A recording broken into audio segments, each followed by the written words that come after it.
Hi guys! It's me again, ang inyong cook for today. So guys, nakikita niyo dito sa inyong screen ang ating ingredients for lettuce, cucumber, salad.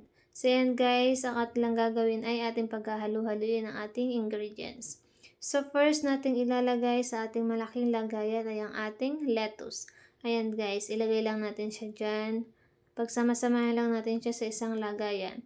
So after ng lettuce, ilagay po natin ang ating cucumber. Guys, kayo na pong bahala kung anong size, kung paano nyo hihiwain ang ating lettuce, ang ating cucumber, kayo na pong bahala.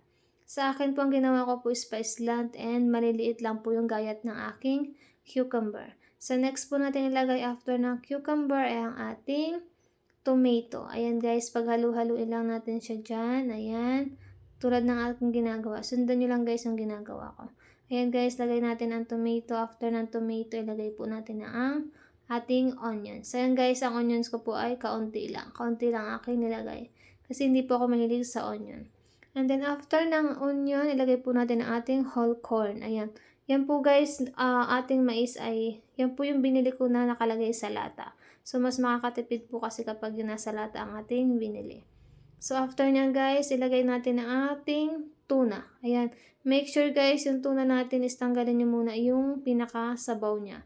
And then next po natin ay i-mix na po natin yung ating ihalo po dyan. Next po ay mayonnaise, salt and sugar, and then the black pepper. Yan pong pepper natin sa ground pepper. Ayan. Pag halo-haloin lang po natin yan, yung ating dressing. Ayan. Mix-mix lang natin yan. I-mix well lang natin. And then, lagay natin ng calamansi.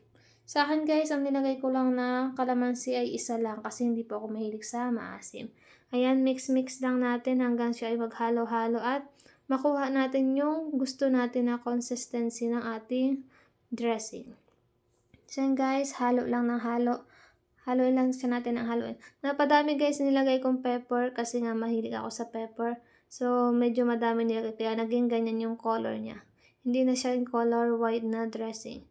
So after natin ma-mix well ang ating dressing, pwede na po natin yan ihalo dun sa ating ginagawang salad.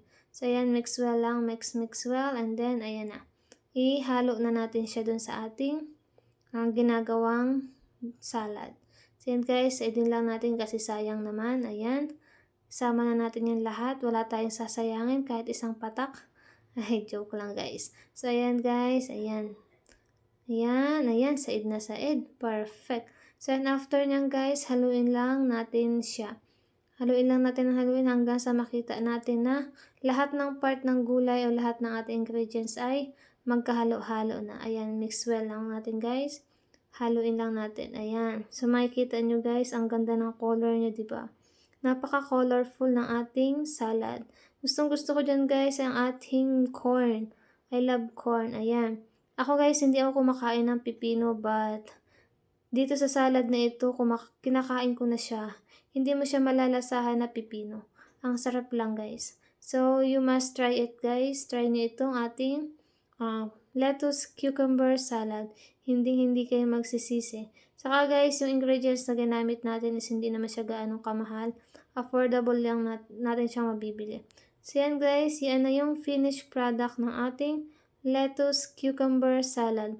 Diba mukha siyang yummy! So guys, try nyo din to guys. Tikman nyo din. Gawin nyo din to sa bahay ninyo. Ayan guys, mix well lang. Ayan, walang katapusang halo kasama ang ating nagluluto. Joke lang guys, hindi naman natin siya niluluto. Minimix lang natin lahat ng ingredients. So guys, kapag maganda ang nagluluto, maganda ang kalalabasan ng ating lulutuin. Char! Joke lang guys, walang magagalit. Bili na kayo guys ng ingredients ninyo and then, gumawa natin kayo sa inyong bahay. Ayan guys, mix well lang. So guys, hindi kayo magsisisi kapag sinubukan nyo din gumawa ng ating lettuce cucumber salad. So guys, enjoy watching. Bye-bye!